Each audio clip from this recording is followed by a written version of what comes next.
দেখতে সুন্দর হওয়া ব্যাপারটা কি জানেন? দেখতে সুন্দর হওয়া ব্যাপারটা হচ্ছে বইয়ের উপর রংচঙে মলাটের মতো। দেখবেন মলাট বেশি দিন টিকে না, কয়দিন পর উপরের ওই মলাটটাই নষ্ট হতে থাকে। আসল গল্প তো থাকে বইয়ের ভেতর। মানুষের ব্যক্তিত্ব, ব্যবহার, আচার আচরণ এগুলোই সারা জীবন থাকে। এগুলোই মানুষের ভেতরকার জিনিস। সুন্দর মুখও একদিন তার জৌলুস হারায়, পেশিবহুল চেহারাতেও একদিন মেদ জমে, মাথা ভর্তি চুলও একদিন পড়ে যায়। শুধু পড়ে থাকে ওই খোলসবিহীন আস্ত মানুষটা। সৌন্দর্য ও চেহারার আকর্ষণ হারালেও বাদবাকি জিনিসগুলো তো থেকেই যায়।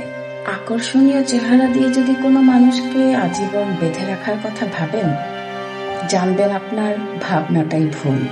প্রেমের ক্ষেত্রে সৌন্দর্যটাই যদি প্রধান হতো, পেশিবহুল চেহারাটাই যদি মূল্য পেত, তাহলে সমস্ত সুন্দর আর সুন্দরীদের কখনোই ব্রেকআপ হতো না।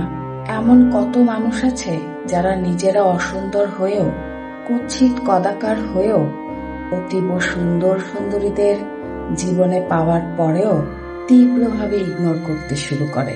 সৌন্দর্য শুধুমাত্র মনকে আকৃষ্টই করতে পারে, কিন্তু চিরজীবন মনের মধ্যে আটকে থাকে না।